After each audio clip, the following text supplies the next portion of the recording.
Shalom, senang bertemu kembali bersama Heaven Light Ministry.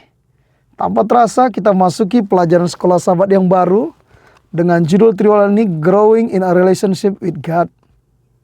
Saudara-saudariku yang dikasihi Tuhan, pekan ini kita akan merenungkan pelajaran sekolah sahabat dengan judul Cek Realitas. Ini bukan sekedar ajakan untuk berpikir. Ini adalah panggilan untuk memeriksa hati kita. Sebab Tuhan tidak hanya melihat penampilan luar, Tuhan melihat keadaan rohani yang sebenarnya. Seringkali bahaya terbesar dalam hidup rohani bukanlah penolakan terang-terangan terhadap Allah. Bahaya terbesar justru muncul ketika seorang merasa dirinya baik-baik saja. Ia masih beribadah, aktif melayani, ia masih mengenal ajaran yang benar. Namun perlahan tapi pasti hubungannya dingin dengan Kristus. Inilah yang dihadapi oleh jemaat Laodikia. Dan inilah yang juga dapat terjadi pada gereja di akhir zaman ini. Kenapa itu? Tuhan memanggil umatnya untuk melakukan satu hal yang sangat penting. Cek realitas. Dalam Wahyu pasal 3, Yesus memperkenalkan dirinya sebagai amin, saksi yang setia dan benar. Artinya apa yang ia katakan adalah benar. Dan apa yang ia nilai tidak mungkin salah. Laodikia merasa kaya, merasa cukup, merasa tidak kekurangan apapun. Tetapi Tuhan berkata, engkau miskin, engkau buta, engkau telanjang. Betapa seriusnya keadaan ini. Masalah terbesar Laodikia bukanlah karena mereka tidak beragama. Masalah terbesar mereka adalah mereka tidak sadar bahwa mereka membutuhkan Kristus. Dan itulah keadaan yang paling berbahaya. Sebab seseorang yang sadar dirinya lemah masih mau datang kepada Tuhan. Tuhan beri kekuatan. Tuhan berikan rasa cukup. Dia akan mencari Tuhan. Kita lihat di pelajaran hari Senin, teguran dan pertobatan. Namun puji Tuhan, teguran Kristus bukanlah tanda bahwa ia membuang umatnya. Justru sebaliknya, tegurannya adalah bukti kasihnya. Yesus berkata, barang siapa kukasihi, ia kutegur dan kuhajar. Artinya, kalau Tuhan mau menegur, itu karena ia masih peduli. Ia masih menunggu pertobatan. Ia rindu untuk dipulihkan. Lalu Kristus menawarkan solusi. Apa itu? Ia menawarkan emas yang murni, pakaian putih, dan salep mata. Ia menawarkan kekayaan rohani yang sejati. Ia menawarkan kebenarannya sendiri. Ia menawarkan penglihatan rohani supaya umatnya dapat melihat siapa mereka sebenarnya. Kristus mengetuk pintu hati. Lalu datanglah salah satu kalimat yang paling lembut dan paling dalam di seluruh kitab suci. Lihat, aku berdiri di muka pintu dan mengetuk. Saudara-saudariku, Tuhan tidak pernah memaksa masuk. Ia tidak merobohkan pintu hati manusia. Ia tidak mengambil alih kuasa dengan kekerasan. Ia mengetuk. Ia menunggu. Ia memanggil. Inilah tanda kasih Allah. Kasih yang menghormati kebebasan manusia. Tetapi juga kasih yang serius. Karena setiap ketukan itu menuntut respon dari kita. Pintu itu hanya dapat dibuka dari dalam. Di pelajaran hari Selasa kita melihat kasih yang tak berkesudahan. Setelah teguran, Tuhan memberikan janji kemenangan. Ia berkata, barang siapa menang akan duduk bersama dia di atas tahtanya. Ini menunjukkan bahwa tujuan Tuhan bukan sekedar membenahi kebiasaan luar manusia. Tujuannya adalah memulihkan hubungan, menyelamatkan umatnya, membagikan kemenangan Kristus kepada mereka. Pelajaran ini mengingatkan kita bahwa Allah mengasihi dengan kasih yang kekal. Kasih itu tidak habis, kasih itu tidak goyah, kasih itu tidak menyerah. Kalau hari ini ada hati yang merasa jauh dari Tuhan, ingat ini. Bukan Tuhan yang berhenti mengasihi kita. Kasih Tuhan tetap mencari. Kasih Tuhan tetap memanggil. Di pelajaran hari Rabu kita lihat bagaimana tinggal di dalam Kristus. Bagian berikutnya membawa kita bahwa Yohanes pasal 15. Akulah pokok anggur dan kamulah ranting-rantingnya. Kata kuncinya adalah tinggal. Tinggal di dalam Kristus. Berarti hidup dalam hubungan yang terus-menerus dengan Kristus.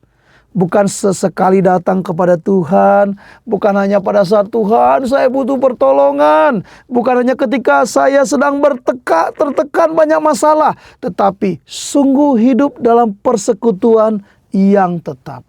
Yang sadar, yang mendalam. Yesus tidak berkata berusaha lebih keras. Tidak, ia berkata tinggallah di dalam aku. Lihat, sebab buah rohani bukan pertama-tama hasil tekanan. Buah rohani adalah sebuah hubungan.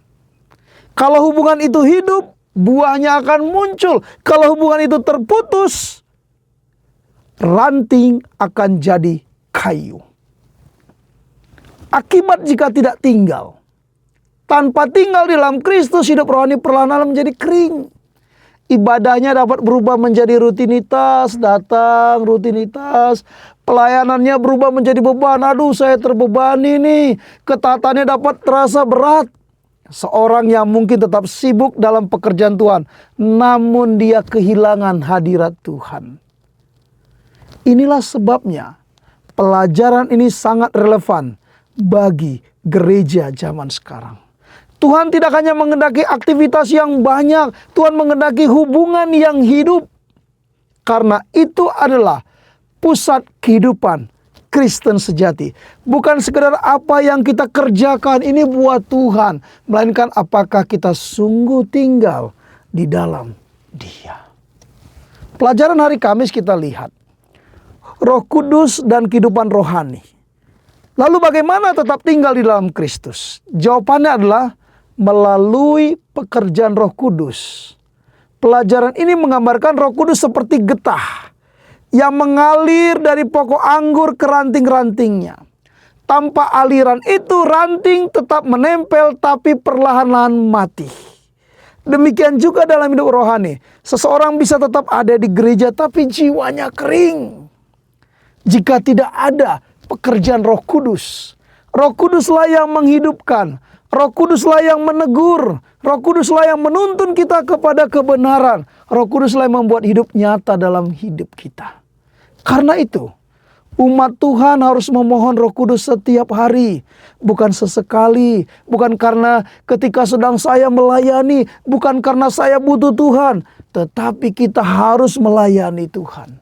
Kebutuhan kita tiap hari. Kebutuhan Roh Kudus. Apa aplikasi yang bisa kita ambil? Apa arti semuanya ini bagi kita? Pertama, kita harus berani jujur di hadapan Tuhan. Jangan cepat merasa puas hanya karena kita aktif, lahiriah, banyak pencapaian pelayanan kita lakukan. Tanyakan, apakah hati saya sungguh dekat kepada Kristus? Yang kedua, terimalah teguran Tuhan sebagai ungkapan kasih. Tegurannya bukan untuk menghancurkan, tegurannya untuk menyelamatkan. Yang ketiga, bukalah pintu hati kita kepada Yesus. Kapan kita buka? Setiap hari. Berilah ruang bagi firman-Nya. Berilah ruang untuk berdoa. Berilah ruang untuk pertobatan. Periksa diri kita, realitas hidup kita. Berilah ruang untuk kita taat kepadanya. Yang keempat, tinggallah di dalam Kristus. Bukan hanya dalam semangat sesaat, tetapi dalam pola hidup yang tetap. Kita tinggal di dalam Kristus.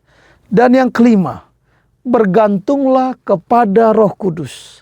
Karena tanpa Roh Kudus, kebenaran bisa tinggal di pikiran, tetapi tidak pernah turun ke hati dan tidak bisa diaplikasikan. Jadi, pesan kepada Laodikia adalah pesan yang tegas namun penuh anugerah. Kristus datang dengan diagnosis yang benar, dengan teguran yang penuh kasih, dengan undangan yang lembut, dengan janji kemenangan. Inilah inti pelajaran kita minggu ini. Tuhan memanggil gerejanya untuk berhenti hidup dari ilusi rohani.